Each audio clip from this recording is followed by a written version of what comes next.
Hey everybody, welcome to 372 Pages We'll Never Get Back, the podcast book club where we read books that we are not expecting to like. That has borne out as we have been currently reading The Mister by E.L. James. We are in the home stretch. This is the second to last Mister episode, and not a lot has happened, but we have some drama to discuss this week. We, of course, being myself, Connor Listoka, and Mike Nelson, who is joining me as always. Hello, Connor. Yes, it is 7/8 of the way through the book. We have an inciting incident, finally. Yes. And it's a repeated beat of something that has already happened. Yep. It's just a new version of it. Yes. So, Something the other bad. one fizzled like a wet firecracker. This one kind of worked. Something bad happened. He escaped it by virtue of sheer luck, and then he decided to just throw caution to the wind and pretty much behave the same way again, and with the same results. Fool him twice, as the saying goes. Yep. Hey, before we dive in, I was inspired by the reading this week, and I was thinking I have a side project, and I just wanted to run it past you and see what you think, get some notes, get some feedback. It's the humor of the Mister. Like I don't know. I need to come up with a snappier title, like Humor in Uniform in Reader's Digest type. Yeah, like Maxim, the wit and wisdom of Maxim Trevethic. Maxims, like yeah. So here's a few of the jokes that I pulled out, and I'll need to rework them. But good morning, she whispers, and here's Maxim. It is now, he answers. Huh? Oh yeah. I love your face. I'm rather attached to it as well. Oh my God. That's my favorite joke, but this one's pretty good too. I don't know how old you are, he laughs. Old enough to know better. So anyway, those are just a few of the jokes, the wit and wisdom of Maxim Trevethic. To me, it's encouraging that E.L. didn't take the sellout route you could do as a millionaire author and just hire ghost uncredited Patton Oswalt to come in and punch up your book. She did it all. You think this is the unpunched up version? Oh, she did it all herself. So Okay. So credit to her. She didn't sell out and give some big shot $500,000 to come up with one liner. So she's staying true to herself. You got to admire that, even if the result is garbage. Yes, that's true. She didn't hire the team that, writes jokes for the actors at the Oscars or whatever, which, no matter how hard they try, come out as lame as hell. It would have been nice if you did turn to the last page and she gave a big thank you to Bruce Valanche for his uncredited role in this thing. That's right. Still alive? I think so. I mean, we would have seen the flags at half-mast had he passed away. Still alive. Yep, 70 years old. All right, good. Well, let's bring everyone up to date. The Mister and Alessia, our favorite Albanian, maybe our favorite Albanian. Yeah. It's not Connor's favorite. No, Albanian, second favorite. Sure. Second favorite Albanian. By the way, when we were talking about that, did we bring up the fact that John Belushi was Albanian? Wow, no, I don't think we have. Still doesn't crack my top one. Right. Not going to replace it. Huh. Yeah. So up to this point, Maxim, the rich and landed lord and DJ and photographer, has mooned around with his maid, Alessia Dimachi, yes. So there's been about 480 pages of them lolling about in bed. Having sex that's what we've been up till now. Interspersed with them deciding that the other one can't possibly has just utter contempt for them. Like they're as in love as Romeo and Juliet, and then the next page they are like, she must hate me. Like I've bollocks this whole thing up, like type of thing. So they're just seesawing rapidly between those two poles. Unsure of their relationship while engaged in intercourse is what they've done for 480 pages. But now we have something. So should we dive in? Yeah, I think so. So we left off with them doing one of those seesaws where she had just discovered he was the Earl of Trevithick, and despite not knowing exactly what that means, she felt very betrayed by him keeping that secret from her. But then they had sex a whole bunch, and that was solved. But they are getting ready to head back to his home because he's been burgled by two people who he assumes are the same people that they just kicked the crap out of when they came to abduct her. But yeah, they sort of we joined them at the start of chapter 25. They are waking up in the morning after their marathon session. The first thing that I noted was in the soft light from the little dragon, I see that she's asleep beside me, but utterly still, her hands clenched into fists beneath her chin. She's like a statue petrified by some natural disaster. She parts her lips and cries out again, the most eerie and unearthly of sounds. So I'd like to hear what that might sound like, if you can just, this eerie, unearthly sound that she's crying out in her sleep. Hang on, let me ball my fists up under my chin. Okay, there they are. And then an unearthly, what describe it again? The most eerie and unearthly of sounds. Okay, here we go. And I'm an Albanian, 23-year-old Albanian woman.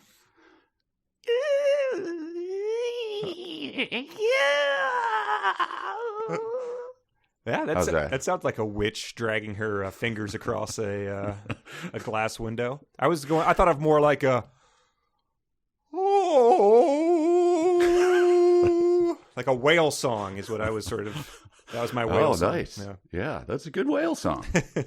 Also, I'd like to say that the little dragon can go to hell. That is that is not something that I am attached to. I do not think it's cute. I don't think it's sweet. I am very irritated by its presence. That's the one that he bought while buying like a sack of Trojan XLs or whatever. Yeah. He was just like, and toss that little dragon in there because that'll help. Right. That'll help keep her infantilized. Right. Well, after she wakes up after this unearthly and ghostly experience, he says, "Alessia, it's me, Maxim." And she goes, Maxim? And stopped struggling. And then she added after that, a ghost?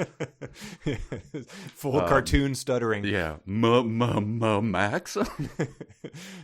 Well, so yeah, she's clearly making these unearthly noises and unsure of where she is, and is probably dreaming about these horrible things that have happened. But he's having a great time.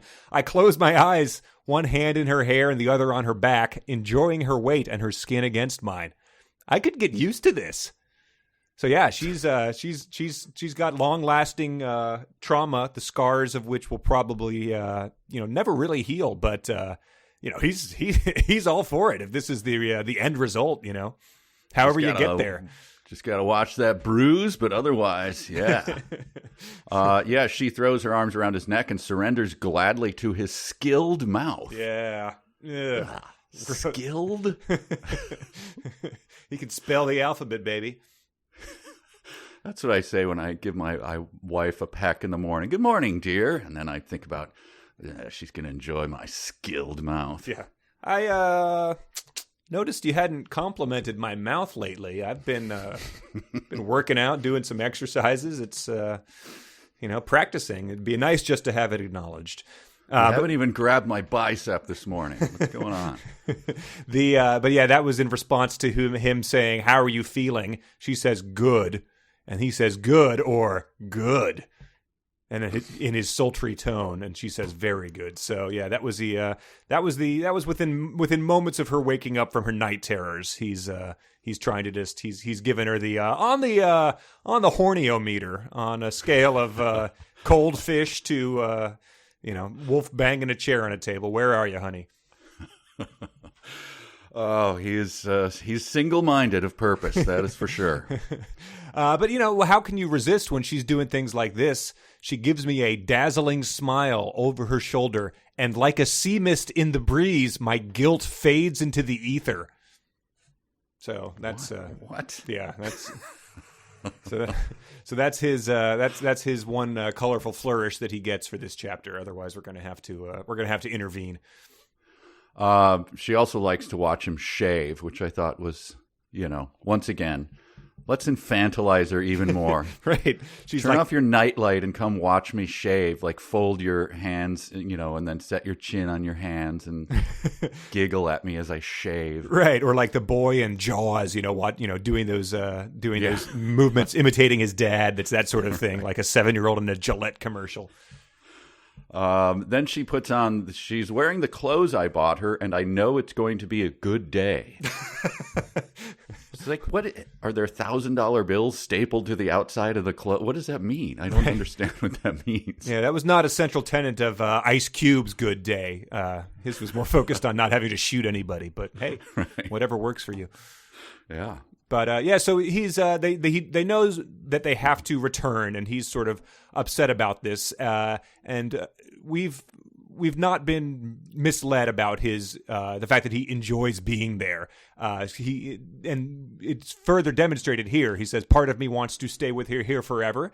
We're well aware. Start of the next paragraph. "It will be a shame to go back to London." We are getting the sense that he has been enjoying himself on this lost weekend up here, but they are going to have to leave, and they're both very distraught about that fact. They're returning to reality. And I realized while reading this, I don't really know. I mean, what is he doing? He occasionally administrating the estate, but those are just like grace notes of, oh, that's right. He has some sort of life. Here it is. His life is calling Oliver and going, right. Is everything going okay? And Oliver's like, yeah, it's fine, man. Right. Okay, woo, I did my work for today. Yeah, it does sound like he's delegated very well in terms of these competent people that he's working with. But he also talks about how since Kit died, now his whole life has been turned upside down with all these responsibilities he has. So the fact that last episode we demonstrated we have no idea what a lordship entails is some information that would have been appropriate, I think, to provide the non-British audience. Right, but they they get in the car and they're on the M4. Oh yeah, listening to Rachmaninoff. Yeah, because Alessia takes command of the music. And he says at one point, "Lord, I have so much music I'd like to share with her." And I just thought, oh God, here come the mixtapes, right? Oh my God, can you imagine what he's going to give her? And the handwritten, the paper inserts that he colors himself with colored pencils to give to her. Just sort of putting on a song and like sitting and looking at her, waiting for her reaction. Basically, the taking his headphones off and going, "It's the shins. It'll change your life." It's XYZ or whatever that the horrible guy's name was, or it's the soundtrack to Arrival. But yeah, they're listening to Rachmaninoff, and that it fires up a memory for him. Yes, indeed. This was. I wish I had brought this up. I emailed Connor about this during my reading of it. He mentions. He just stops and says, "Have you seen Brief Encounter?" No. It's a classic British film, and it's. I had brought this up before, and I was going to roll in a piece like 7 episodes ago or so about their insipid dialogue, and I just thought, I bet what she's trying to go for is this classic film called Brief Encounter, which is about two people who meet in a subway, have regular meetings, and sort of chance encounters, and they kind of have an affair, but they don't. So it's this heartbreaking, Casablanca for British people, very reserved two people who would never be doing this. And it's a beautiful film, sort of haunting, a classic. And she just uses that, drops that in the middle to borrow the valor of that movie to steal its gravitas, and it is so clunky. She got the Birds treatment when it showed up on a TV in the background of a cheap motel in Birdemic. Right. The good movie and the bad movie. But as you pointed out, his I don't know, virtue signaling or whatever is so lame, because this Albanian woman who, as you said, hasn't seen a dog in a house before. Right. Have you seen Brief Encounter? Oh, of course, I have the Blu-ray of that. Yeah, exactly. Yeah, they do a 70mm series at the local art house, and so I got the subscription last year in between my betrothed trying to break my fingers. Anyway, very very lame. So you've seen it and like it. So is she using the term classic in the authentic sense or in the Kleinian sense that the episode of Different Strokes where they meet the pervert in the bike shop is a classic? Classic British, man. No, it is. It's definitely worth a look. But as I say, it's dry. So if you go and watch it and you find yourself being bored, don't blame me. It's sort of built into the. It's built in. It's reserved. Right. But he also says it's one of his mother's favorite films, and so that's another just sort of coincidence in the vein of the him having the Albanian flag as a tattoo, that sort of pointless thing that's not going to pay off in any sort of way, is that this song she keeps playing is a soundtrack of his mother's favorite movie. Yes, right. Did you notice, by the way, that they fly past the junction for Swindon? Oh, yeah, the Swindon lot. I did notice that, and I forgot about it till now. Oh, man. Chris Finch was in something else I just saw recently. I forget what it was. It was, what could it have been? Anyway, it's always good. I saw him, too, in something where I was like, God, this guy's turning up in a lot.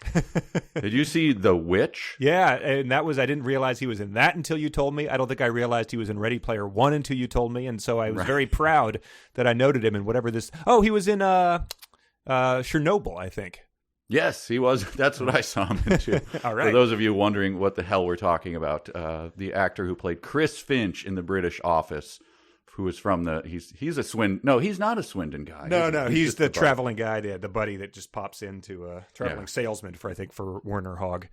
Anyway, just a great creepy friend of David Brent's. That's I love seeing him pop up in other stuff. Yeah, it was I don't regret anything about it, but the fact that I was in a room with just in January with only Janet Varney and Lucy Davis, who plays Dawn there, and I did not ask her any questions about Chris Finch is a. I guess that's a regret now. I admire your reserve on that.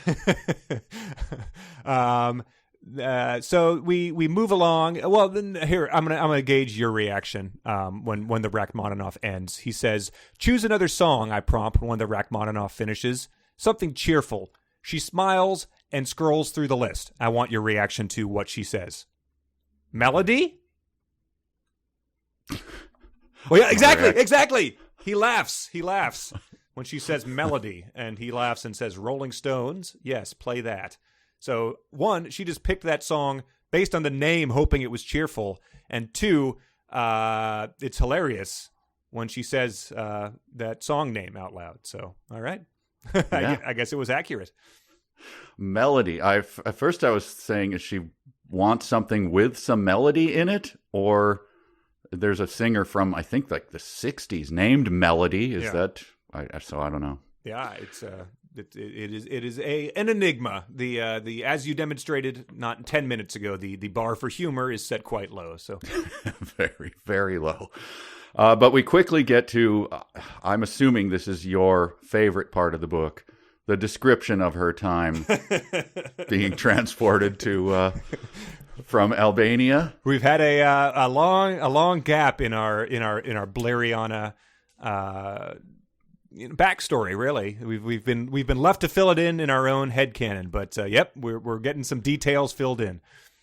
Bleriana from Fierza, and I just thought you have got to get a fanfic forum started about Bleriana and Alessia crapping in the same bucket in a truck. Oh man, let's read the whole thing.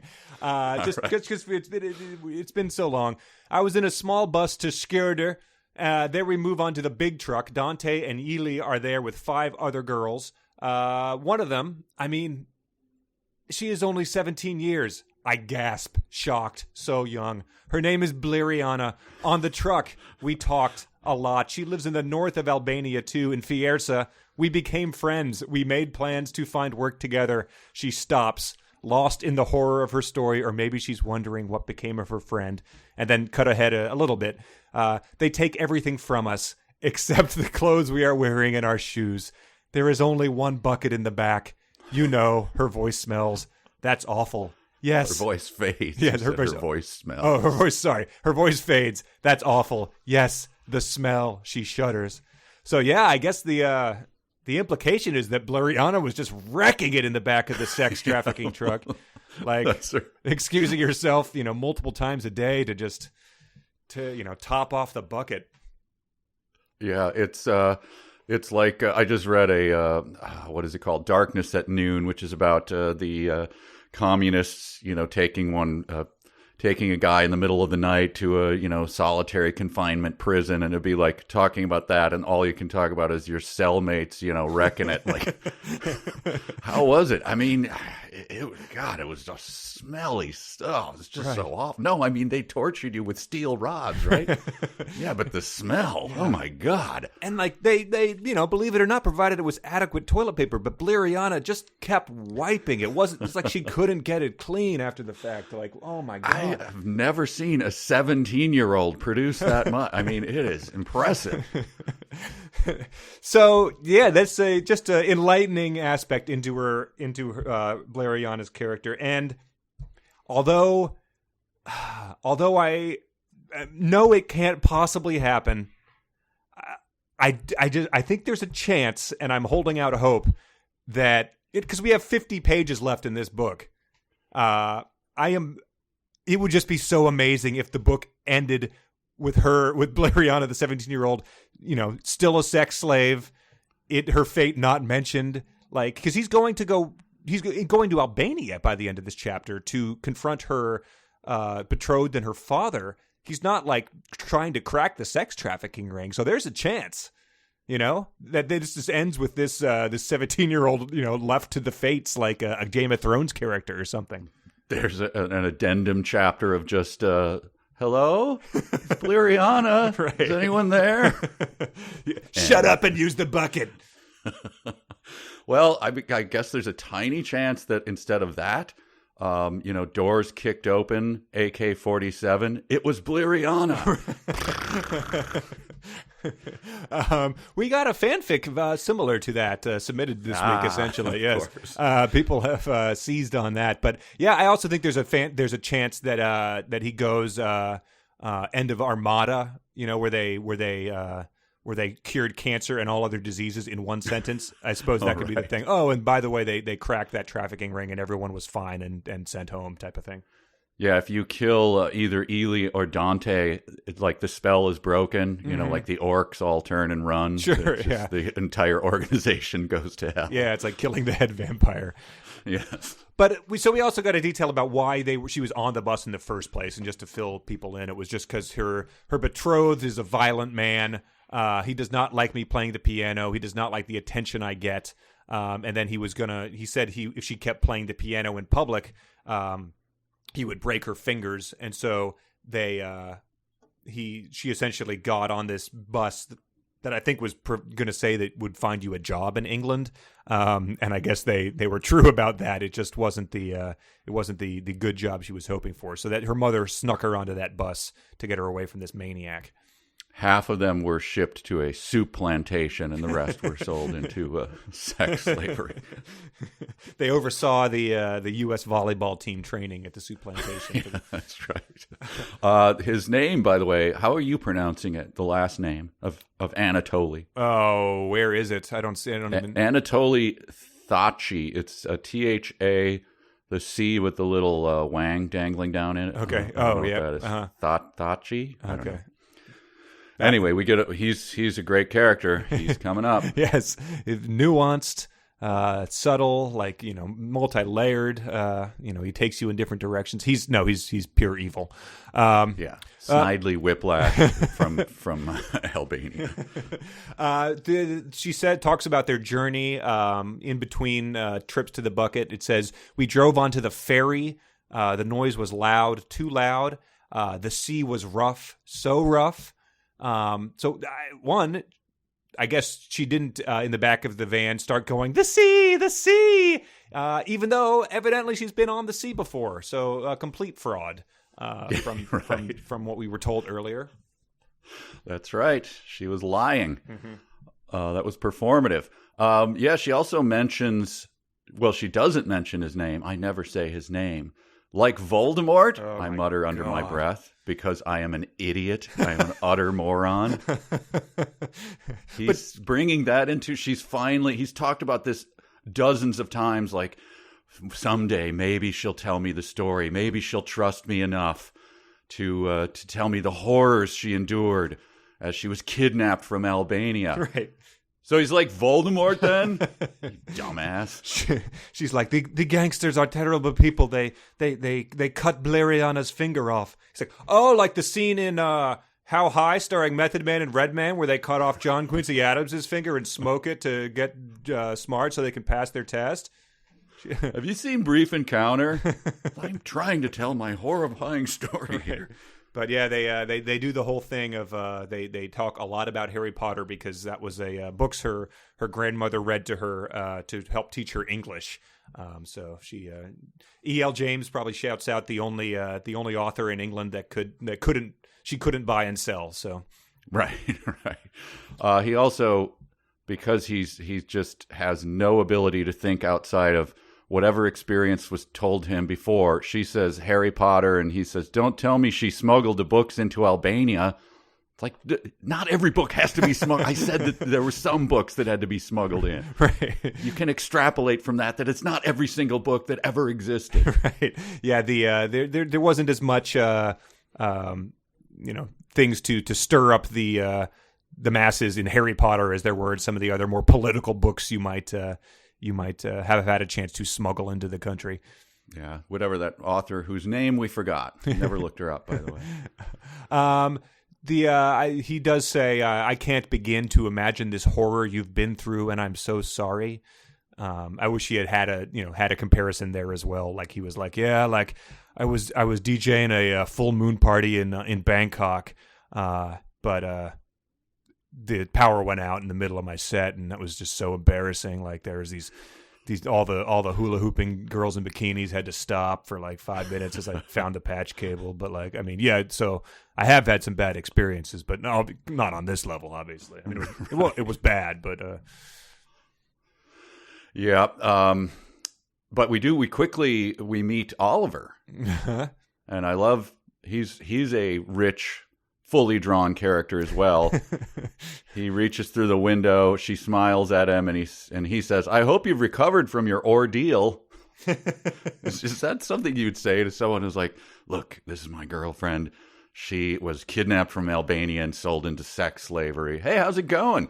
Hey, real bad luck about that sex slave stuff, huh? Hope you're feeling better. Have a great day." Maybe just not bring it up at all. Just say, "Nice to meet you." Right, exactly. Yeah, you don't know what's going to trigger an episode. And, even I don't even know if Oliver knows about the sex slavery. He just might be talking about the assault and battery that took place within 24 hours. Yeah, that's true. Yeah, that's true. And we do learn that I forgot to mention earlier, she said that the bruise was fading, so she has the power of quick healing too. Yeah, she's it was like Wolverine. A deep black bruise, and she said it's fading away. It's looking good. Yeah, usually they're substantially worse on the second day. Right. We did gloss over this one, which was just a reaction that I didn't know what to make of. She's talking about Anatoly and says he's like a gangster. He's into organized crime. But she says, he is a powerful man. Rich. Really? My voice is dry. I hope to God that my bank balance is bigger than his. So I just was I was. It has no payoff or anything like that. Like I think it might just be one of those seesawing things where he's when the first time he learned that she had a betrothed, where he was all broken up about that, even though she had clearly fled the country in order to escape him. I guess he's thinking there that this guy might still have a chance if he has a little bit more money than him. The Voldemort guy, yeah, she's gonna go back to him just because he does pretty well. So, he makes more money than you, man. Yeah, a few broken fingers, it's worth it. But yeah, they get to the house, and we get something that someone wrote in an email about last week. But she notices that the photographs that were hanging on the wall have disappeared. I guess the burglars were just they saw the erotic half nude ladies and decided they would take them to decorate their own apartment. I'm not sure what they had any need for those were. But then she has the moment where she worries about the piano, I guess being hauled down the stairs or the elevator by the world's strongest burglars. But when we got to the piano, she sort of is sizing it up and got just a curious turn of phrase. Placing her hand on the ebony, she walks around it, stroking its sweeping curves. When she gets to the business end, she notices that his compositions are gone. And the first time I ever heard like the business end being used not to refer to like, an animal's butt or something like. Yeah, I know. That's what Horowitz would say when he sat down at Carnegie Hall. Like, when I'm about to dig into the business end of this sad bastard. Is that okay with everyone? So yeah, that's I don't know. Could be a British thing. I don't know. But after that, he goes and visits Carolyn. I guess he had left her in the apartment to fend for herself in a curious lapse in judgment as he has to go and try to patch things over with Caro. Yeah, I don't understand that, but he left her alone the first time. That's when the thugs were arrested, and I guess he figures that those were the only two people out to look for her. I don't know. Like, I also don't understand exactly why he needed to come visit her, but I guess he's been dodging her phone calls for a long time and feels the need to get it over with. But he walks in on her, and she's sort of sitting. She's sitting by the fire, staring into the flames, huddled in a tartan throw. She doesn't look around when I walk in, so she's like the when the real guy named the old Lebowski is his wife has been kidnapped, and so he's sort of has taken up in the exact same position, like just sitting in front of a fire brooding. That's what Carolyn is doing now. Yeah, the view of it is so.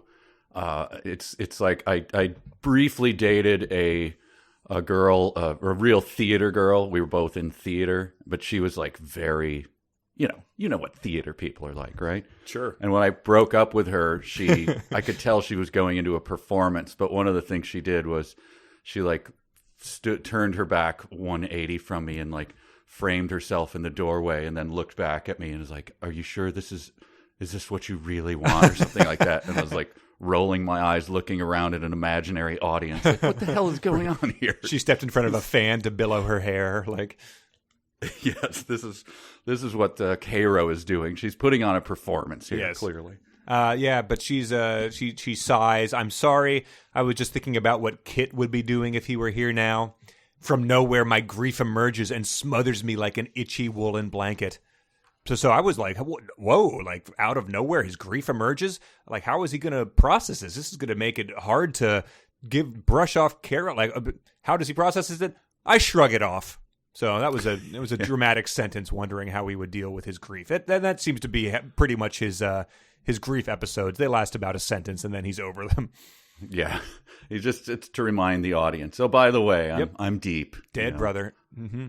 Mm-hmm. And then they talk more about how she leans forward so she's facing me and in a conspiratorial whisper says, "I think he meant to kill himself," which is something that Maxim guessed at earlier, but he sort of says, "Oh, no. But again, just like Bleriana, we've got 50 pages to get to the bottom of this mystery, whether he killed himself or not. And 50 pages is generous because I think we've got to reserve at least 5 of those for like the final sex scene. So we've got a couple things to resolve here, and I don't have confidence in her being able to pull it off.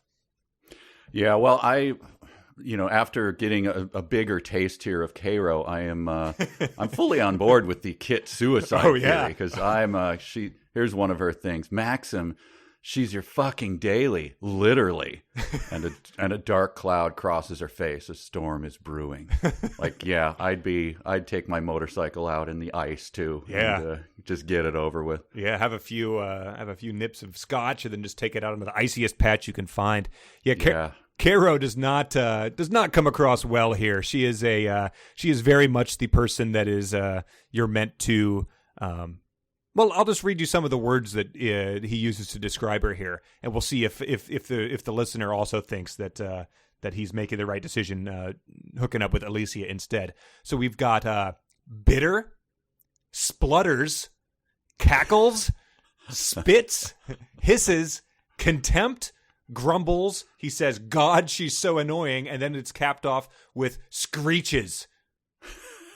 So this is quite the portrayal of a nuanced individual here. A lot of levels to Carolyn's character here. Just a pure harridan. And once again, why not lipstick on the teeth? That would have yes, exactly. capped it off. Someone pointed out that this book, 450 pages in, she doesn't believe that this book authored by a woman has passed the Bechdel test yet, and this portrayal of Carolyn might emphasize that as being true. Well, come on, she's got some hidden depth because he says about his burglary. No, they just took my laptop and my DeX. I think they smashed my iMac. Her response, people are shitty. That is Cairo. pretty much a you're going to get that. Yeah. Well, I guess they do those things. So he sort of says that he was in Cornwall escaping from gangsters, yes, and falling in love. So he's admitting that her suspicions were correct when she encountered her when they woke up that morning. And her response is I think a lot of people probably noted this one, but she says, Maxim, the only thing you love is your dick. I'm not sure if she hisses that or screeches it, but you have to assume it was one of them. But yeah, she's horrified by him saying that, when she says she's your fucking daily, and she spits every word out like venom. She's horrified. And horrified seems strong because it wasn't like he admitted that he was shacking up with the 17-year-old sex slave Bleriana. She's a consenting adult. Yes, 23 years old.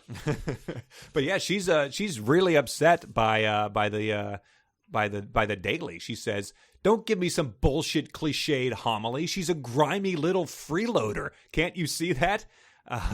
He says, "You know nothing about her." And she says, "I know her type." Where's Cairo met this type? Yeah, so she's just... Albanian sex slave.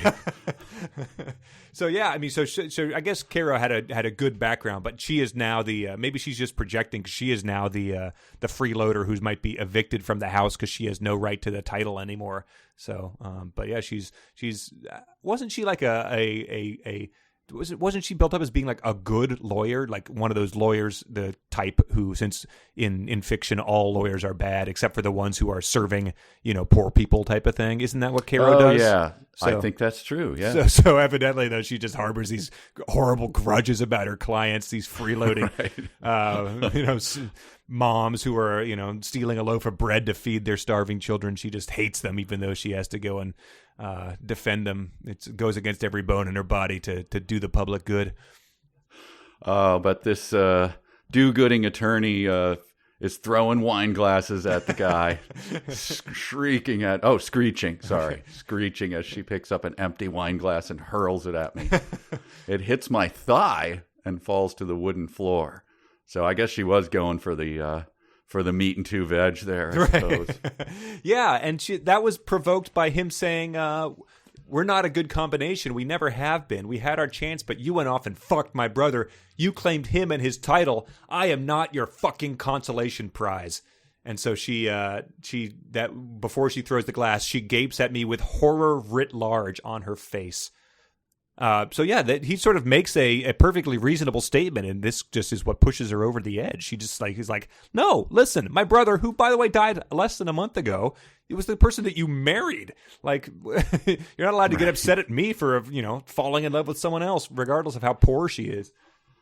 Right, but they were best friends. Right. So going off to screw her brother, not his brother, I mean, not a big deal, right? Yeah, no, it shouldn't be. I mean, it's, you could see how in the cliched fictional universe that we're getting at, she obviously still harbored feelings for him, but otherwise it's a very weird relationship, and it's not acceptable to be married to his brother while always being like, oh, well, sure, I'll fall back on him if it ever doesn't work out. Right. Well, now we get... So that argument is over. We get a brief snapshot of Alessia going to a Tesco's or something for, I forget what she's going to make him food or something like that. She explored the kitchen cupboards and drawers looking for something to cook for supper. She's not examined their contents in any comprehensive way before. So we just now that she's in love with him, she can finally get comprehensive about what's in his cupboard. That's the real. Right. We've established this, so let's get comprehensive, baby. Yep. So when she was wearing those pink panties and running the ostrich feather duster over it, she wasn't examining them comprehensively. But now she is. Yeah. So she goes to Tesco's, but she's a little bit afraid because in Albania, she would be wary of the jinn, Yes. the demons that roam the earth after sundown. Oh yeah. So that was the next sentence undercuts it, unfortunately, because that was my favorite sentence of the book up until that point. Yeah, she knows that is superstition, and I think that is. I'm guessing this is probably something that EL learned on her second fact-finding trip to Albania. We read that article about how she had visited twice, and that was probably she probably learned about the jinn on the first one, and then had to go back in order to really delve down deep into that superstition, so she could mention it in one sentence here. Yeah, I'd heard of them before, but I took a dive to Facts King to see what the jinn were. Essentially, that's the genies. Yeah, that's the root of genies, I guess. Yeah. But I didn't know that genies were demons that roam the earth after sundown. But that's what they are. But yeah, she was wary of them. Yeah, she's wary of them. I mean, there are guys who are threatening to break her fingers if she plays the piano, or her father, who is, this horrible alcoholic who abuses her mother. But let's conjure up some bullshit things to be afraid of while we're at it. Life isn't miserable enough. Right. But she does mention she's afraid of. She's jumpy after her encounter with Dante and Ely. Yes. She gets into the Tesco's, and here he is, Anatoly Thachi. Yes. He is here, says her mind. Instead of just saying, no, not this guy, she says it in her head. Right. So, when he says, how have you been? It says it takes a fraction of a second for her to realize that the calm, familiar voice is speaking in Albanian, which struck me as a very Kleinian type of she didn't realize he was speaking in Albanian. Like, a chill runs down my spine as my mind realized that the guy next to me was speaking in Albanian. Right. Yeah. It takes a fraction of a second for her to realize that. I guess if you're aware of the processing of your own brain, I guess you could go, yeah, maybe that did take a fraction of a second. But yeah, it could be just a sign that she's, becoming more accustomed to being in England and speaking English to the mister. So maybe that's what it's supposed to get at. But no, yeah. I think just bad writing.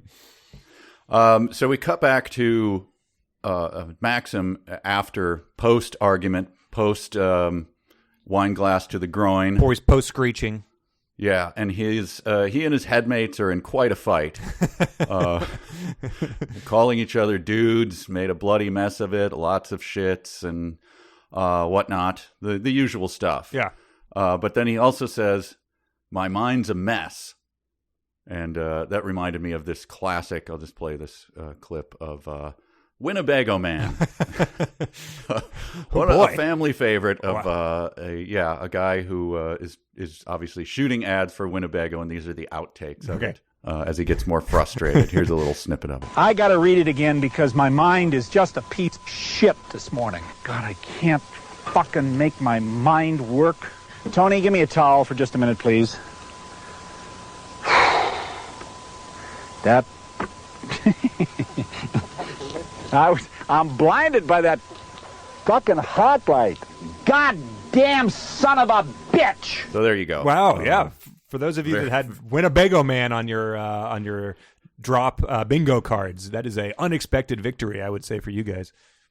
Yeah, it's a family favorite because when something my sons can't think of something, they'll say that my mind is a piece of shit.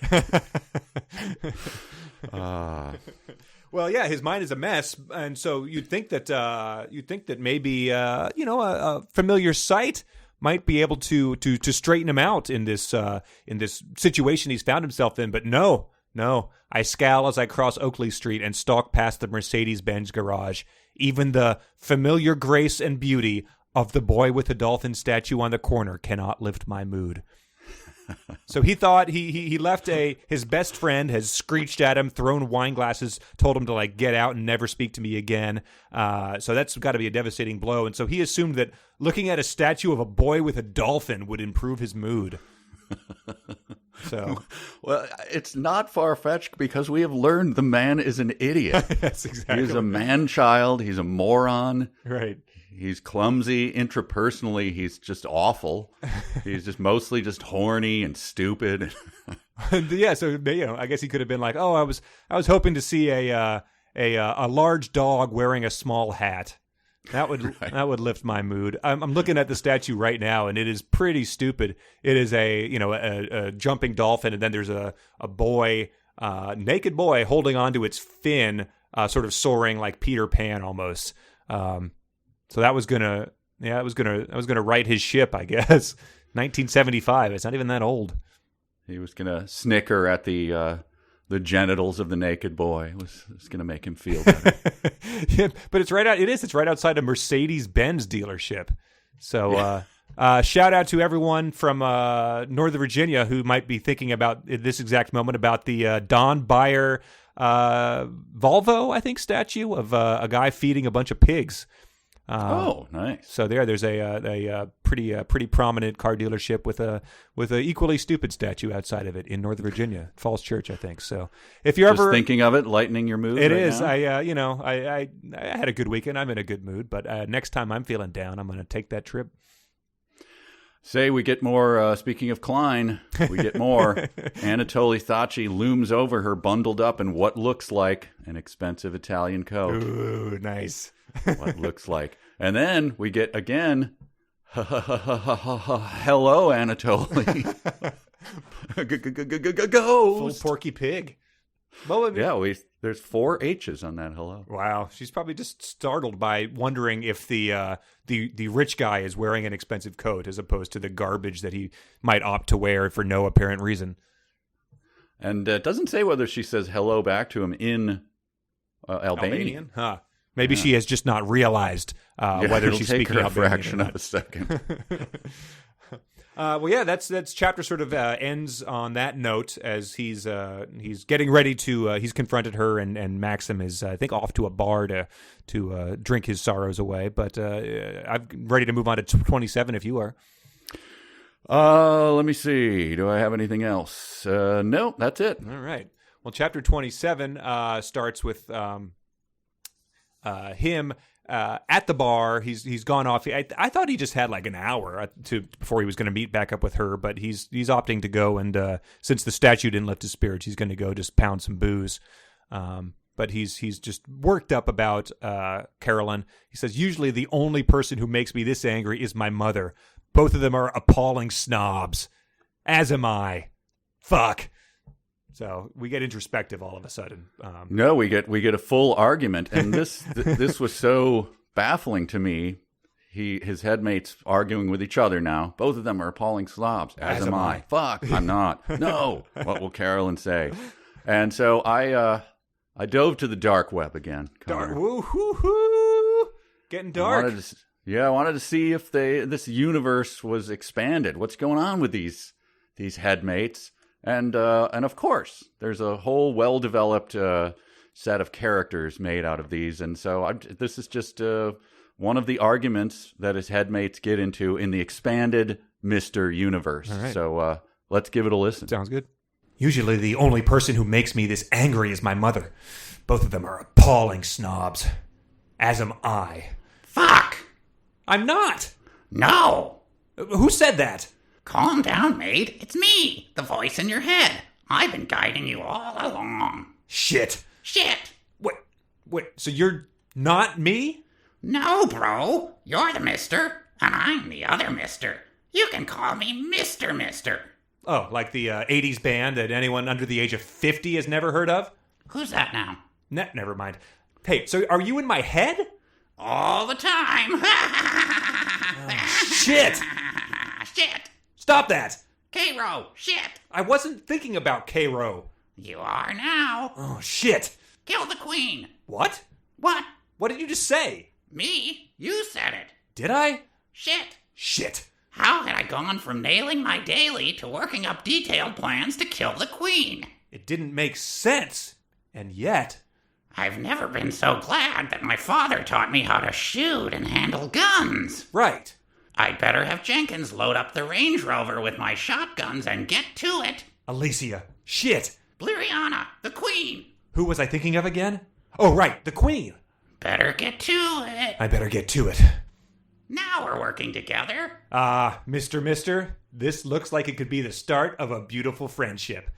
What is that? Is that from something? Take these broken wings and learn to fly again. Yeah, so they Yeah, they turn into real characters there. they are. They're, I was expecting him to say some, sort of go off the rails like a ventriloquist dummy, like, oh, don't say that about them. They're perfectly nice people.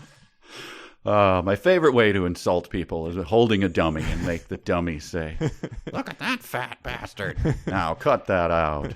There's a Facebook group for people they talk about the podcast on there, and someone posted a variant of the Drake meme where he's like holding up his hand to say no, and he was saying no to the going on the dark web to order illegal drugs and order hits on your enemies, and then the thing that Drake was all about, he was smiling and nodding, was going on the dark web to research alternate universe audiobook productions of the book that you're currently reading. So I admired that. Good job to whoever made that. That's a deep cut for everyone else on the planet, but it's good for us. So he's at the bar, and it's intercut with the bad guy leading. He sort of pulls her out of the grocery store, and she doesn't. She's just Alessia is still reeling from his sudden appearance. Allows him to lead her out into the street. I thought that just a shrieking help might solve the problem. I'm not sure. I mean, it turns out he has a gun. I guess she's still worried about being in the country illegally in terms of attracting police attention. So that could be why she's not. Taking the most basic efforts to make sure he doesn't abduct her, but who knows? I wondered at this point, given his speculation earlier about her, being kicked by Dante and Ile and all of that whole thing, and he said maybe she's horny just because of that. So I wondered right now, is she, is it go time right now in the middle of this violent encounter? Yeah. Are you feeling scared or scared? But yeah, we start to get a little color to Anatoly Thachi. I came a long way for you. I am not leaving without you. You are promised to me by your father. Why are you dishonoring him? Yeah. So, wow, goes right to that. Yes. I don't think that the idea of dishonor once you've fled the country in the back of a sex slave van is really going to hit too close to home. It seems like she's more concerned about her mother at this point in time, but sure. Yeah, I guess I dishonored my dad, who's a colossal dick. I'm good with that. Go ahead and break my fingers. You're right. Cut back to our friend who, instead of going home to the woman that he loves, who he knows is being hunted, he goes to the bar to have a Jameson. Yeah. And we get, I was surprised by this. This is taken, the line right here is taken directly from a Jameson ad. I stand at the bar nursing a Jameson. The amber liquid sears my throat, but it calms the violent storm as it pools in my stomach. That's from an ad? That's an actual ad. I'll just roll it. I'll prove it here.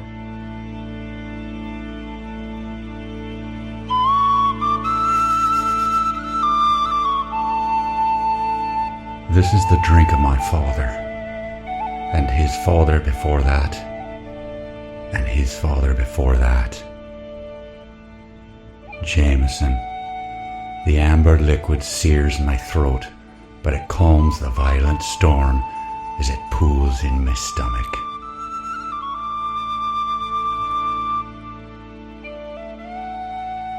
Yeah, so I don't know which came first, the chicken or the egg there, but there it is. Yeah, that's sort of disingenuous on her part, taking that powerful mental image from that ad and sort of passing it off as her own. Unless maybe it's paid placement. Maybe she put it in there. It could be. It's not very effective. I don't think that liquids pooling in your stomach or something I like to think about when I'm having a few, but you never know. But it is funny that he pretty much goes full Mr. Welch from It's a Wonderful Life when George Bailey insults his wife, and on Christmas Eve he goes straight to the bar just to his wife is upset and crying at home, and Mr. Welch is like, well, off to martinis, I'm gonna go punch somebody. My favorite character in that movie, because he says as he yells at Bailey, like, I left her at home crying her eyes out because of what you said. Really, sir? Well, then what are you doing here? Reflection. She threatened to hang herself. Well, you should probably head back there. Well, it's $5 Marg night here, so you can't miss out on that. It's a great deal. Gypsy Rose and the Gypsies are playing on that stage there. You think I'm leaving? Kudos to Martini for opening on Christmas Eve. Oh yeah, the band is there in both universes, right? I think they just get a little more sinister in the alternate universe. Oh, I've never noticed the band, huh? Yeah, they're doing that. Yeah, the whole thing is like, it's a better atmosphere, frankly, at Martini's. It's people are having more fun, It's like place is packed. So after he's nursing his Jameson and calming the violent storm as it pools in my stomach, he thinks, I'm a fool. A priapic fool, which is a bold mental image there. I had to look it up. I'm not going to lie, but it's because I thought it was just a big $10 word, but it turns out that just means perma-boner. So yes, priapism. Do you when you looked it up? This is slightly indelicate, but I don't know why I know this fact. Trust me, it's just probably one of those things you look up in junior high. You know what the solution to it is? Yeah, a bunch of needles, right? Incisions. Ooh. Anyway, I opened it in a incognito browser. Of course, I had an inkling, and that's the best way to do all of these things. Pretty much, I've got that keystroke command memorized. Your Bleriana poop bucket tab is just wide open on your regular browser, though, isn't it? Let's see what that result is. Oh my God. But she says I'm a priapic fool. She's right, though. I've never thought beyond my dick until Alessia, and then all that changed for the better. I've never met anyone like her, someone possessing nothing except her talent, her resourcefulness, and her beautiful face. And like at this rate of her building her up, the way that he is, I expect just like for her to like lay her hands upon a leper in the final pages and cure them, just with her saintly beauty and all world kindness. Like, it's like, all right, pick up your mat and walk. Yeah. It is it's like, all right, someone who possesses nothing, except all worldly talent, smarts, and beauty. Ah, yes, a real ragged dick resourcefulness here of someone this talented and beautiful succeeding.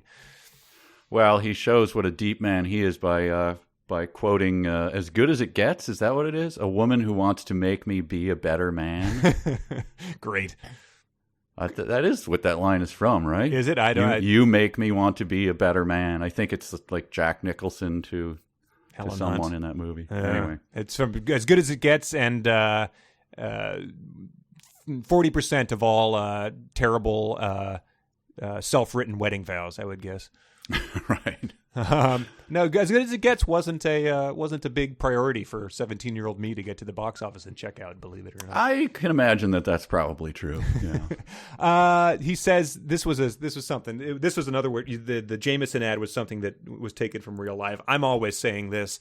I hate arguing with Carolyn. She's my best friend. She has been forever. My world feels out of kilter if we're at loggerheads. And I say that a lot, just whenever I'm bickering with a friend. That my being at loggerheads just gets me all out of kilter. I hate that we're at loggerheads. I mean, I know I'm a priapic fool, but yes. And that's really a screeching and throwing a drink at your crotch, and as the fire blazes dramatically in the background. That's a real loggerhead situation, right? So Anatoly drags her back to the Mister's place. His place, yeah. A curious decision on his part, I thought. because there's really no reason to do that. It could only, probably only result in bad things for him if the guy happens to be home. I guess he does have a gun, but yeah, he's that he's that the criminal in movies where they're just omniscient. They know everything. They know where to go. They walk calmly into situations that are obviously very dangerous. Right. That's Anatoly. But yeah, we it's a good thing we get there because we finally get some stuff from Act 1, that really pays off in this scene. I was not expecting it to, but when they march inside, he marches inside. She stands in the hallway, frozen with panic. He returns moments later holding the small wastebasket. Yes, I wrote star of the whole book. And this, he growls, Alessia manages to mobilize her features and screws her nose up in disgust at the condom in the trash. So that is full circle. And honestly, it shouldn't really be that difficult to mobilize her features and screw up her nose because she's always delighted by the lack of condoms in the trash. Right. So this should just be a natural reaction. Yeah, this is her previous before she got together with Maxim. That is, yeah. So she passes it off by saying that he has girlfriends over. She sleeps in the guest room. He believes this because I guess he is a omniscient villain, but also is an utter moron, which is par for the course, I suppose. But he essentially says, get in, grab your stuff. You're going back to Albania with me. And she writes Maxim a note, a farewell note. She says she cannot write what she really wants to say, and then it gives us an example of what it would be, which is, "Thank you for protecting me. Thank you for showing me what love means. But I cannot escape my destiny. I love you. I will always love you until the day, Maxim, my love. P.S. Bleriana's a hot piece. I won't be offended if you hit up her pimp in another year once she's a bit more acceptable society-wise to hook up with." So, I added that last part. That was not in.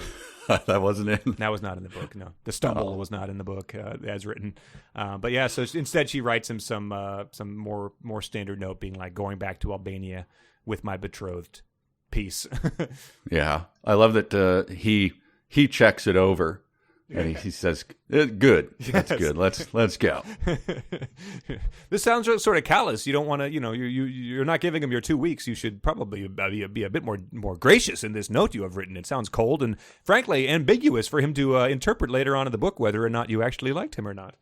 You want a recommendation? Then you write better note. So there's a couple of Kleinian things here as they go out into the car. I think Maxim sees them, right? Yeah, he sees the red and black flag of Albania on it. Mm-hmm. But two Kleinian things. The man opens what must be the driver's door. Later, she folds her arms and frowns with what seems like genuine concern. Wow. So it's just slipped into full Klein. It's this little passage. Sure, I guess that's do they have drivers on the wrong side in England, he's getting into a foreign car in England, so he's not. I don't know. That's very stupid. Yeah, it doesn't matter. Who cares? But yeah, so Maxim has just arrived. So it's perfect timing as they're getting into the car. But I guess he doesn't see Alessia. But as he's getting ready to he notices the flag, he's going to save her, Carolyn shows up and runs up and is like, I was so stupid, I'm so upset. And so we get, again, the stupidest seesawing of the emotions because Alessia is looking out at Maxim, but then sees a fair-haired woman run into his arms hugging him. Who is she? He cradles her head. No! He holds her waist. Alessia chokes back a sob. This is where he has been, with Carolyn. And now they are hugging in the street and he's holding her. The betrayal is swift and cruel, slicing Alessia into tiny pieces and shattering her faith in herself and in him. And so, one, settle the hell down. Two, is this going to be happening at the altar? As he's hugging his mother, who walks him down the aisle, at what point is she going to think that he does not stop loving her? Well, this is utterly absurd. It's absurd. It's his sister-in-law. Yes. She knows this. Right. She's saying it. His sister-in-law is married to sister-in-law. Yes. And his brother is dead. So what? So hugging your sister-in-law at that moment is the most natural thing on the planet. Yes. So you know this. You are not a moron. This is, what's her name? The author just trying to cram in something. She wrote herself into a place. She had no idea how to make this something dramatic.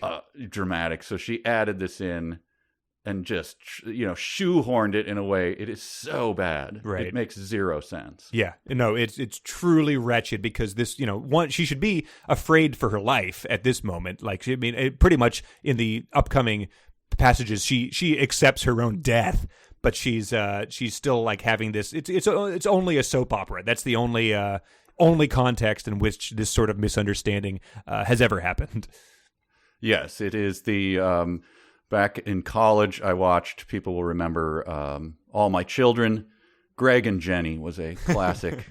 They could never get together, and there was 600 misunderstood hugs, overheard phone calls, just happening again and again and again. This is just one of those shoehorned into this. Yep. As long as people don't behave like actual people, I guess it's possible. Right. But so he, and then he says, fuck, I shout as the dread spawns dark and deadly in my gut. Dread, dark and deadly in your gut is a lot worse than Jameson pooling there, I would say.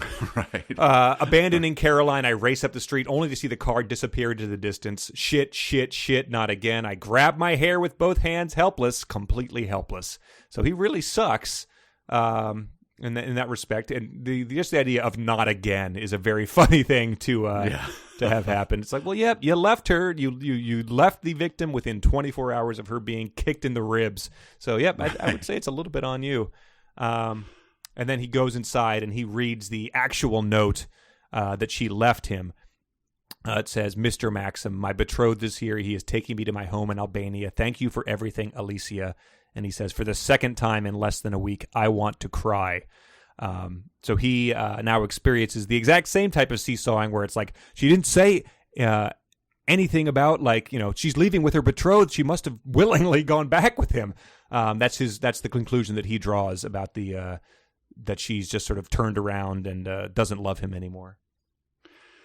So stupid. The man is an idiot. For those who don't, this is a writing term and a writing mistake that she makes here. This is called a repeated beat. And if you had that in a script supervisor would say, get rid of that repeated beat, you moron. But she hangs a lantern on it, to use another term, for the second time in less than a week. Yeah. Pointing out her own crappy writing. She's proud of it. She has the character go, no, again? This? Pretty improbable, isn't it, folks? Like, yes, it is. You should have taken it out. Right, and that has happened before of him saying, like, I have the same tattoo as your flag. What are the odds? It's like, yeah, you really are hanging a lantern on how improbable and pointless that is. Right. And so what was the first time he wanted to cry? Just when he saw her bruised on the floor after the guys had kicked her? He's had, emotional responses that are way over the top of crying before. He's been shattered on the inside. Right, and yeah. His guts are boiling and my head is exploding. And he's thinking about Kit's shenanigans on the drums and saying, fuck. But I guess that's not warranting of crying, thinking about his dead brother. But I don't know. Yeah, I bet if we look back, I think he's wanted to cry more than that. I'm sure he has. But... unreliable narrator. All right. Well, that's it for that. That sort of ends on the cliffhanger of him reading the thing. We can move on to chapter 28. We would normally stop and do some fan fiction here, but I scolded people last week about not writing fan fiction that would fool you. Right. And last week actually it was probably the best one yet. Mine was the only one that did not fool you. That fooled you. Sorry, that did not fool you. But then people sort of took me up on that, and people wrote even more absurd fan fiction this week. A lot of Bleriana? A lot of Bleriana showing up. Bleriana's a cyborg. Bleriana's ends up murdering Maxim type of thing. Like, so we're not doing any fan fiction this week. You need to write stuff that has a chance of fooling Mike. This is not a open mic to read these absurd scenarios. So I mean, we got some that were funny. I will admit that, but none of them were going to fool you. So we'll try it again. We'll try it again with a new book. Connor, tough love. Hey, tough love for our listeners. Just because you send me something does not mean I'm going to read it.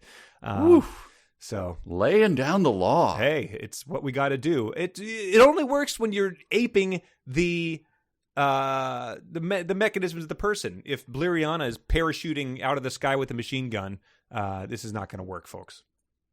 Boy, the people at home listening to this are going, shit. Not reading it. Fuck. Look, my tongue lolled in my head. My blood boiled. I will post some of the fanfics that I opted not to read to Patreon, and you can see if they would have if I erred in judgment by not reading them. Okay. All right. All right. Look, you gotta lay down the law every now and then. This is not what we came here to do. Oh, we're all very chagrined. All right, let's move past that unpleasantness. Yes. Of Connor's screaming and ranting. Yes, I'm screeching. I'm throwing wine glasses. I'm a shrill harpy. So he says, I think the woman I want to marry has just been kidnapped. Marry? Carolyn blanches. Yes, fucking marry Carolyn.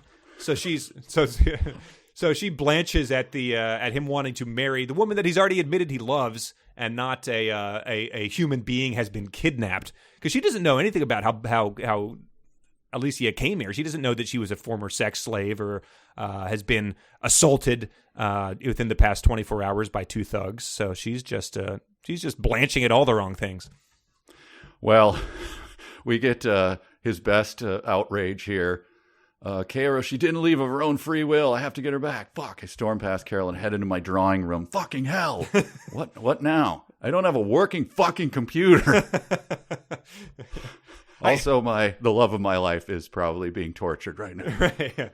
I installed Bonzi Buddy and its spyware just took over, so every time I open the browser, it redirects to a toolbar that I don't even remember accepting, but it's just not working the way it should be. Got Windows 7 installed because I neglected to upgrade when they were giving Windows 10 away for free. Sounds like it's striking close to home. That it sure is for striking me. Close for home. Yeah. It's very frustrating. Carolyn closes her eyes. This was good. This was sort of just the transformation in the shallow character. It's either all or nothing with these guys. Carolyn closes her eyes and tucks her hair behind her ear. When she opens them, they are steely blue with resolve. So she's doing the pass your hand down in front of your face to erase your smile type of thing. So right. Carolyn's now firmly back on board. She's she knows people in the immigration department, so she's going to be she's going to help him again, because deep down she was his best friend. Yes. And then we cut to Anatoly and Alessia, and we get some of this great. He's supposed to be evil, but I'm starting to warm to him after this exchange right here. She says, I was smuggled into this country by some men who took my passport. And his response, smuggled? Men? So I like his little comedy bit in the middle of all of this. Yeah. Right before that, I don't have a passport. What do you mean you don't have a passport? Why, Alessia? Tell me. He goes full Wiseau. Full Wiseau. Did you forget to pack it? I don't understand. So he's rock stupid as well. In this, he doesn't understand why she would have left. I mean, I guess it's sort of it could be just him gaslighting her, but he really doesn't know why she would have tried to flee him. Yeah, but he stuffs her in the trunk. He says, you may get cold. I don't know if the heating works in there. Go back to sleep and be quiet. And I just thought, Anatoly, I think the heater doesn't work in the trunk. I don't know. I know you're from Albania, and there's a lot of gin on the streets at night. But that there's no heat in a trunk. That does seem like the kind of feature that the first time a friend of yours got a really nice car, he's like, yeah, check it out. Got the full package, heated trunk. And you're like, you bite your tongue because you don't want to be like, well, he's proud of this. I don't need to quiz him on how often he's going to use the stupid heated trunk. Yeah. Oh, Anatoly, you are a wonder. We got a good thing. She's still just ping ponging. She stares unseeing out the car window, drowning in tears she cannot stop. They flow freely as grief shrouds her misery. Maxim and Caroline and Maxim. What was what she experienced with him all a lie? I just don't know how someone could possibly think this, as we've covered. And then she says, maybe she can escape in Europe. Maybe she can choose how she dies. She closes her eyes and drifts into her own version of hell. So she's a real drama queen at this exact moment. Her own version of hell. Yeah, what do you think her own version of hell would be? It's like the Sorcerer's Apprentice, or like Stregonona's porridge bowl. When Big Anthony cast that spell, instead of porridge pouring out of it, it's just a trash can that keeps overflowing with condoms. Yeah, I think it's a world with where you're always belted in a seatbelt, no vacuum cleaners, right. no amusing vacuum cleaners, and the sea doesn't exist. Right. It's you go to install the Sonos firmware update, but it just keeps spinning. It's like a Sisyphusian firmware update for the Sonos, so you can never play KYX.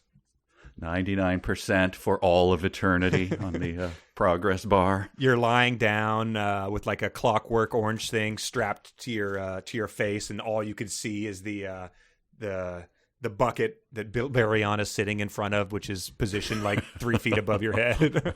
it's Bleriana's bucket is put on your face like the rat mask in 1984. All right, this is all right. So we've got a fan art challenge for everybody. I assume Bleriana's bucket is a band already. Oh yeah, they're Norwegian church burning metal.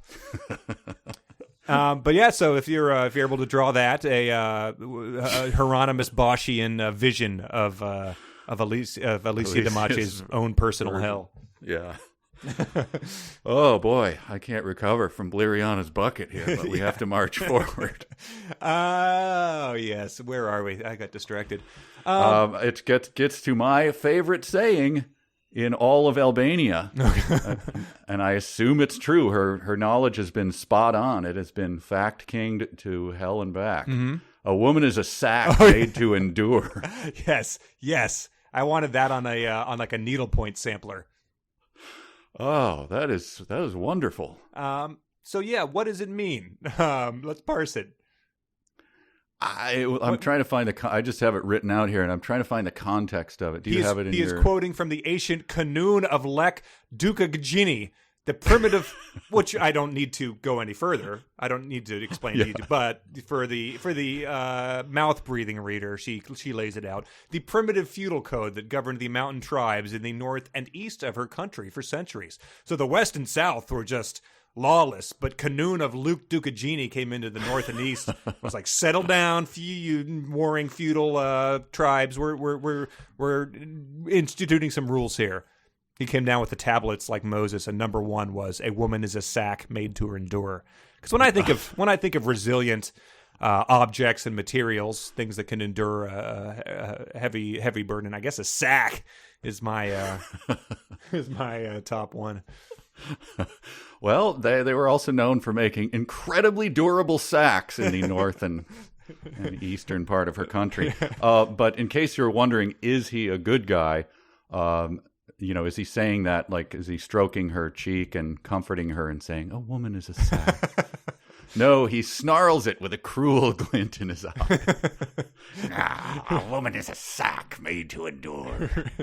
And this is a moment after he has slapped her across the face, choked her and squeezed, and she managed to gasp out, "This is why I don't want to marry you." Sure, that might be an eye-opening moment for several people, but some people might take the hint before it even gets to that moment, but who knows? Yeah, so they go to a hotel? Yeah, they go to a cheap motel, and I guess they crossed over to France at some point in time. So because she was like, "This is how I'm going to die, somewhere in France with this, gross guy on top of me." Right. And then they have, here it is. Okay. I was looking for a great conversation. I'm just taking out all the extras again and just giving you the raw dialogue. Okay. We should have had our troupe come in. Oh, and read man. it, but you flew them to the south of France on our money, so they are unavailable. Keep the customers satisfied. I have to say. He says, "Your face is a mess. Go and clean yourself up." And whose fault is that? Just do it. Are you hungry? Take off your coat, Alessia. I do not want to fight with you. I am tired. It's warm in here. Tomorrow we will go back out into the cold. Please take your coat off. I like you in jeans. Here, you must be thirsty. It's almost midnight. We should sleep. Ah, Carissima, I should have made you mine after that stunt you pulled outside. You are so beautiful, but I don't have the energy to fight you. And I think it would be a fight, yes? That's a complete series of dialogues. The neighbor's got a water glass to the door and is listening in, being like, "I think they are absolutely maniacs next door." Yes, I did not follow a word of that. That was a good performance. You should ask the players if they'll have you. I can put you in touch with their manager if you're interested in an audition. Oh, do you think so? Well, yeah, you'd pay really? Pay him off, and he might put it on the top of the stack. Well, I don't know what to say. I am the manager, so that would be after this is over, I'll talk to him and see what we can do. I do like she was happy to note that there was she breathed a sigh of relief when they entered the motel. There are 2 beds, not 1, 2.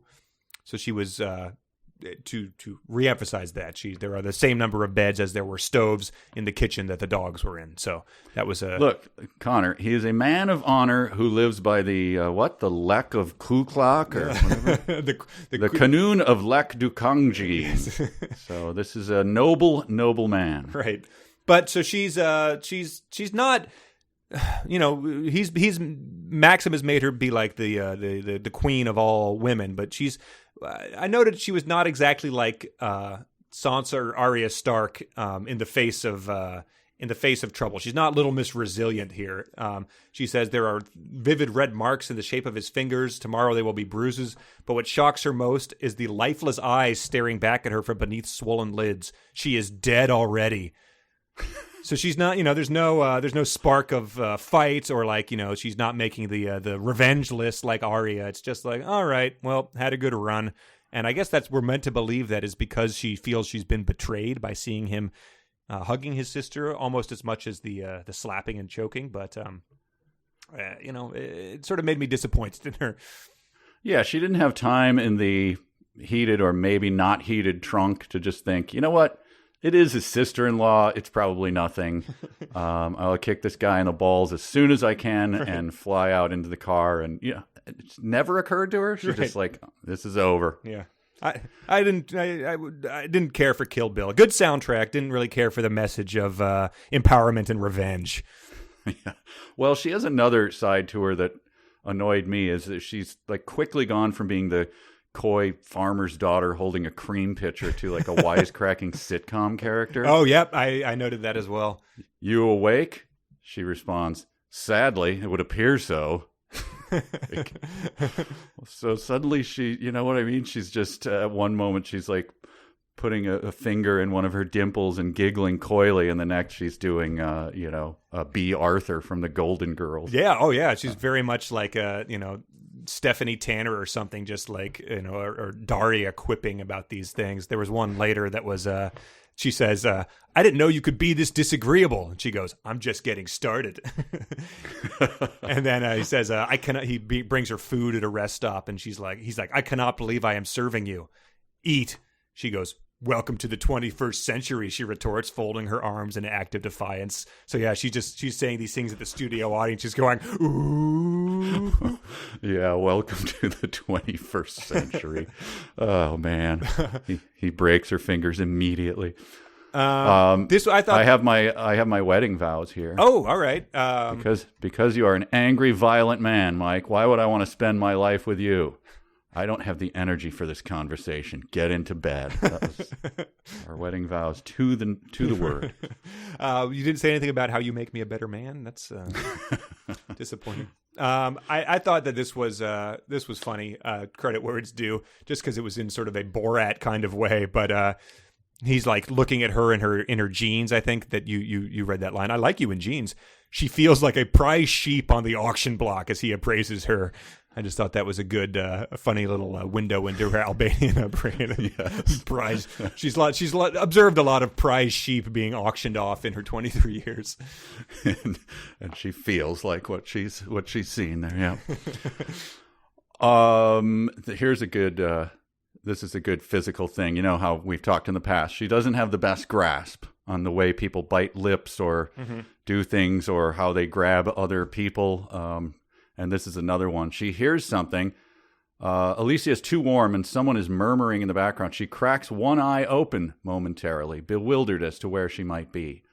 When you're woken up suddenly by something, do you crack one eye open? Yeah.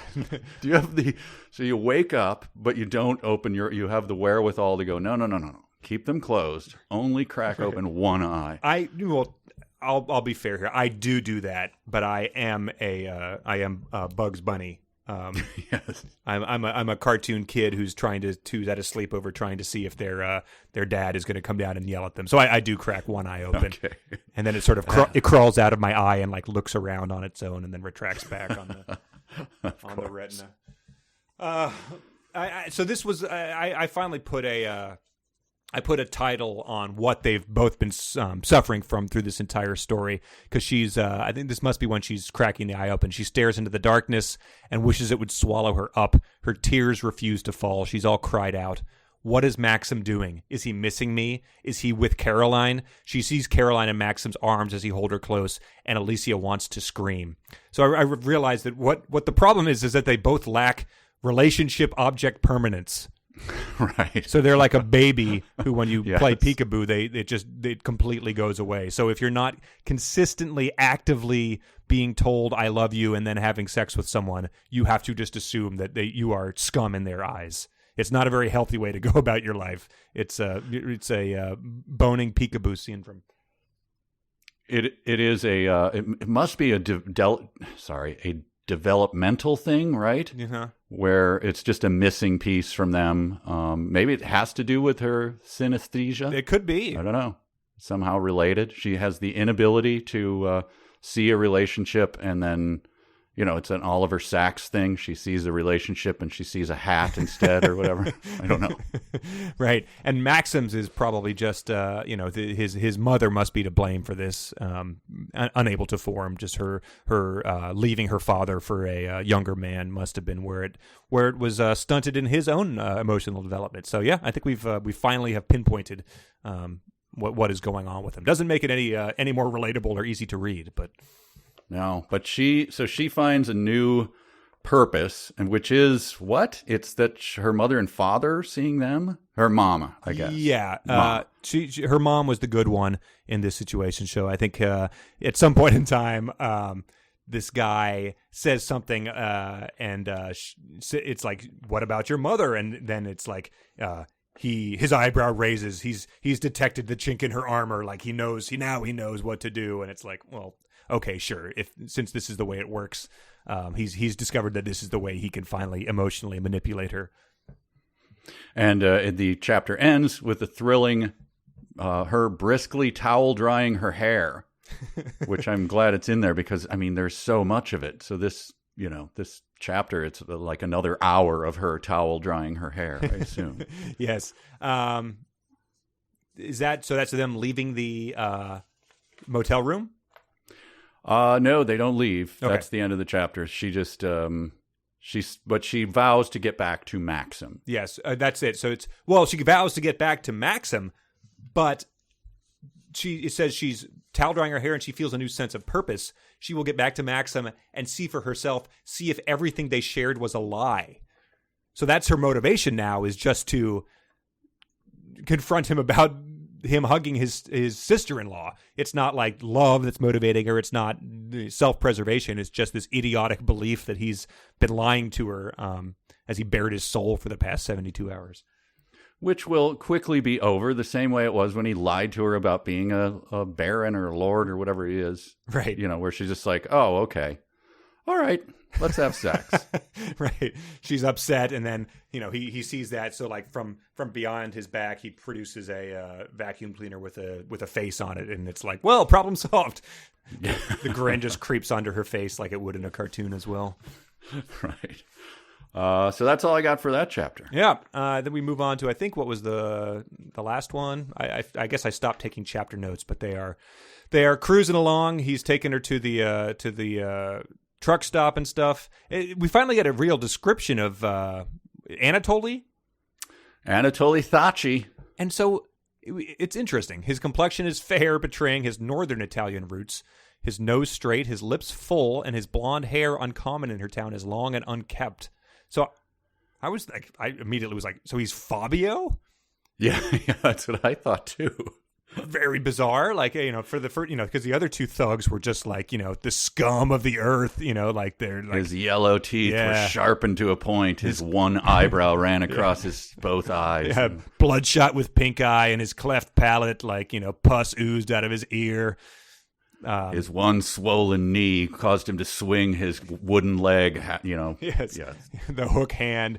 But yeah, so this guy is a good-looking guy, I guess, even if his hair is slightly unkempt, but that's just because he's driving his sweet car with the top down on the Autobahn. Yeah, I imagine Fabio, or that the main villain in Die Hard. Remember that guy? He was, long blonde, greasy hair, and a cruel twist to his lip, eyes that are piercing and cold. Yeah, that's what I picture. So yeah, this is where they do the quipping about 21st century. We go back to Maxim, who says, "I've been in a state of high anxiety since Alessia was taken from me. Maybe she went with him willingly. Maybe she's changed her mind about us. I don't want to believe that, but doubt is creeping into my mind." And it's just, I'm banging the table at this time, thinking, how, after everything she told him about this man, that he could just like have that switch flipped all of a sudden is. But I guess it's the developmental disorder. Remember, he's a moron. It's something you keep you attribute to someone things that you can't imagine. Sure. Like so he's a moron, but you don't see things that way, so you can't imagine him doing it. Right. But he is. You need to use Occam's razor for morons, where that is the simplest explanation. That he is a moron is going to be the correct one. There's nothing deeper to him, nothing more complex. Before we get to that, we passed over a couple things that I had noted. I know this is a joke, but still, she says about him, he was well-traveled, and she'd listened rapt to his stories of Croatia, Italy, and Greece, these faraway places. So, yes, I know she's sheltered and everything, but it was a weird place for her meta joke there. Right. Greece is 100 miles away from Albania. So. Well, yeah, I mean, anything with the sea is pretty much is a fantasy world for her. So, yes. What else? He has so Maxim is making an effort to get to her in Albania, essentially they're both, his goal is to find her and see if anything is a lie. I mean, he wants to save her, but now this doubt has crept into his mind. So they are flying out. He's upset. He says it's annoying that they're unable to charter a plane. Yeah, I think he describes that as annoying. So they are flying out commercial the next day and so they found themselves in the British Airways lounge, where right. So he has this sentence, which was one of my favorites in the whole book. "To distract myself from my unsettling thoughts, I snap and upload a few photos to my Instagram. Once that's done, I think back over the morning's events." And so this is, so we have not heard anything about his social media habits or anything like that. I had to do a control F to see if it had been mentioned in the book. It was not. Michael, Magda's son, had been using Instagram. That was the only mention of it we got. But I, like you, was curious if this world had been fleshed out at all. So yeah, I fired up VPN, fired up the Tor browser, and went a-looking. I hired a hitman. Once I was done with that, I found this scenario, which had been flashed out on the dark web. Oh, it really? Yeah, it was done. Well, that's good for the podcast. I'm glad you found it. It is. the hitman I hired to kill my brother on a motorcycle accident. Well, less said about that, the better. But yeah, I'll edit that out. I did find thank you. I did find a 2-minute comedy sketch, so it's all worth it. Let's listen. Oh, excellent. All right. Mute that thing, man. It's going to drive me nuts. Sorry, but wait. No way. What? What did you see? It says that Maxim posted a pic to Instagram. Maxim? Oh, I forgot he even had an Instagram. I know, he hasn't updated it or even alluded to its existence in like a really long time. Another one. Gee, well, check it out. If he's breaking his silence, he must be up to something incredible. Okay, let's see. What's he doing? Foam party in Ibiza? DJ tent at Coachella? Oh, maybe he's on a yacht in the Maldives with Kanye. It's a picture of an electrical outlet. A what now? Hey, British Airways, would be nice if at least one of these USB outlets in your lounge worked so I didn't have to fish out my entire charger, get it together, eye roll emoji. Huh. Well, maybe the other pics he posted are less mundane? The next one is a tray of cheddar cheese cubes next to a crock pot. Oh, okay, yeah, it must be something super decadent. Oh, I bet it's lobster bisque. Let me see. Zooming in, vegetable minestrone. Not quite as decadent. Please take just 1 packet of oyster crackers per bowl of soup. Sounds like he is in a pretty crappy lounge. No, he seems to be enjoying this part of it. Love a good bowl of soup. 2 exclamation marks? Really? Has someone got his phone? No, he posted a selfie. Let me see that. Okay, yeah. Half his face is blurry, and he caught the bartender mid-blink. Why is he posting these terrible pics? Yeah, this is story material, if anything. It's certainly not main feed-worthy. That's the backlit refueling truck out of the lounge window. A napkin balanced on his leg with 3 cheddar cheese cubes and a toothpick on it. A cappuccino machine with a handwritten out-of-order note taped to it. Gah! Oh, a man with his cheeks stuffed full of nuts? This is the most boring day ever Instagrammed. Yeah, unfollow him. Don't have to tell me twice. There. Okay, all right, go to my favorite account. Okay, at Henry Hoover Memes.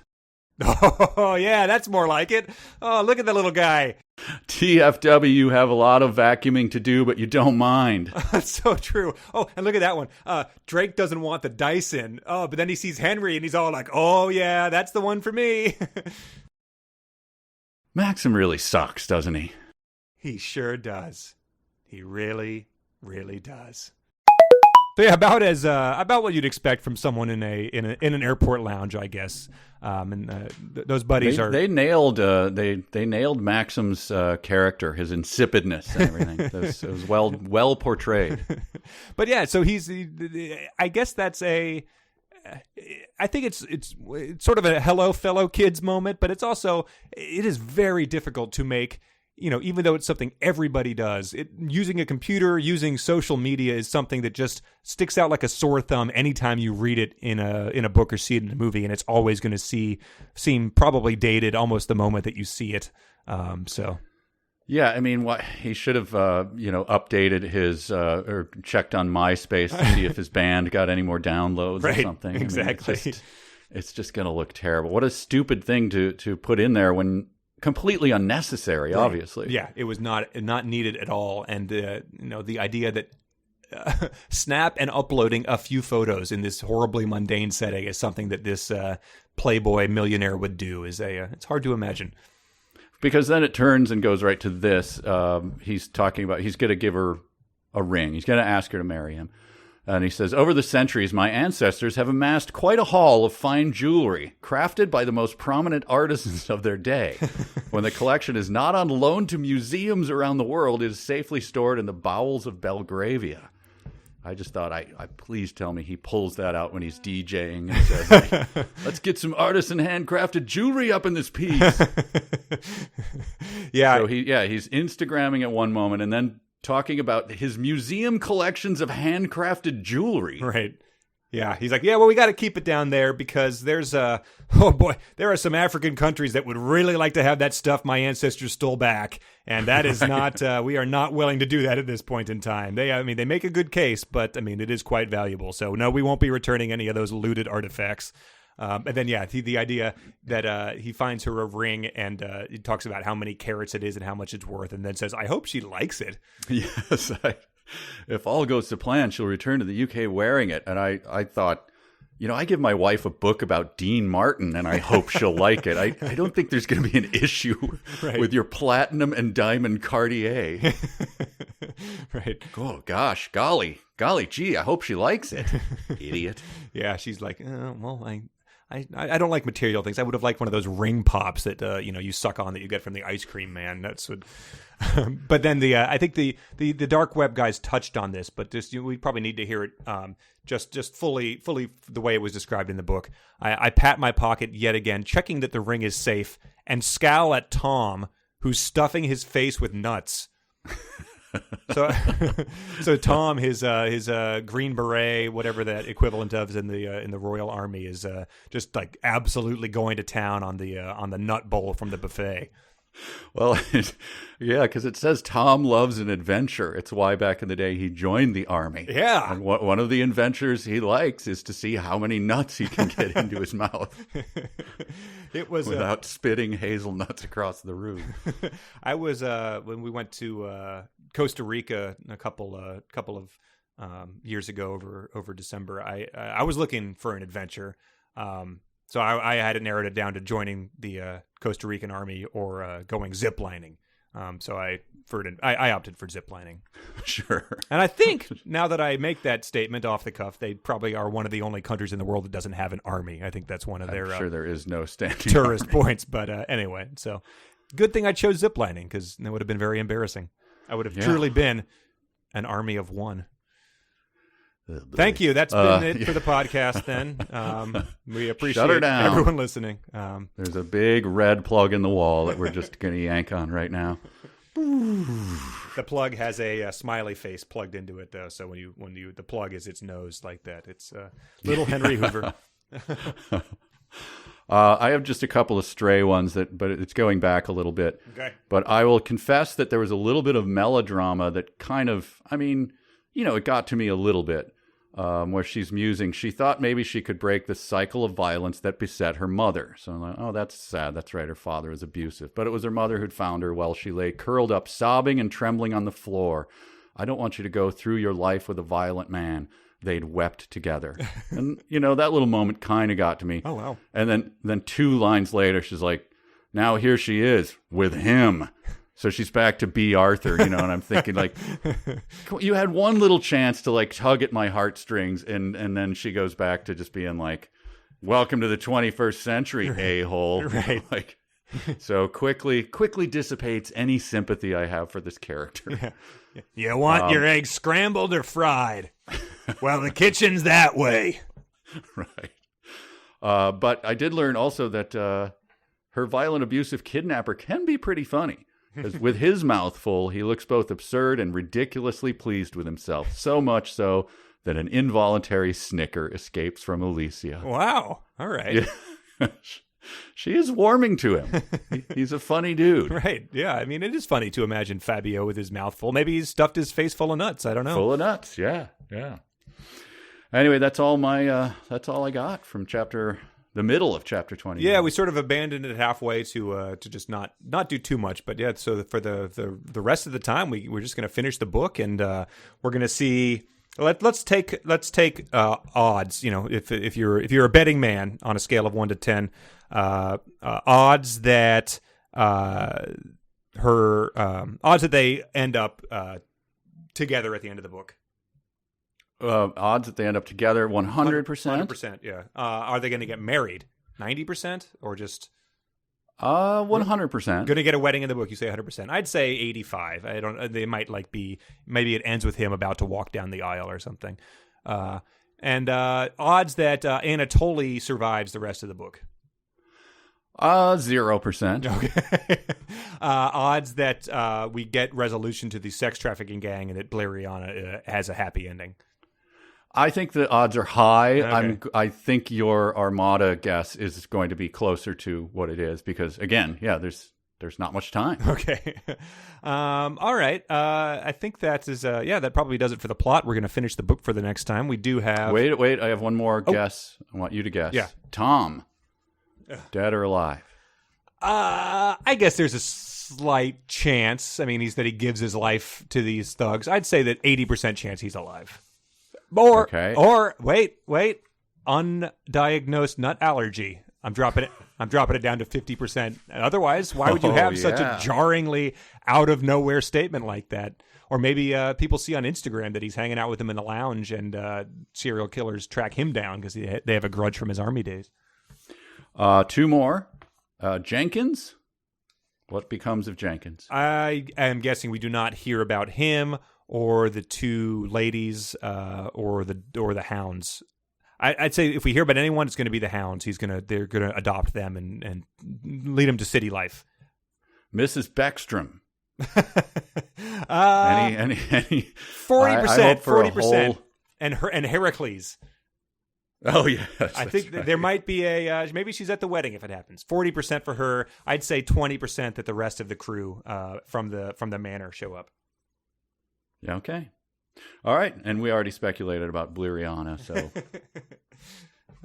I mean, if her name had been, Helen, it would not have been 20 times as funny. It's just the fact that is a name I've never heard, and it sort of is one that you sort of can belch out is very funny to me. I wish I could. I'd like to end the show with calling Bridget in here and live getting her reaction when I tell her she's like a sack made to endure. I wish we could get that reaction live, but it's probably too complicated. Yeah, a hidden camera thing, maybe for a Patreon thing. Yeah.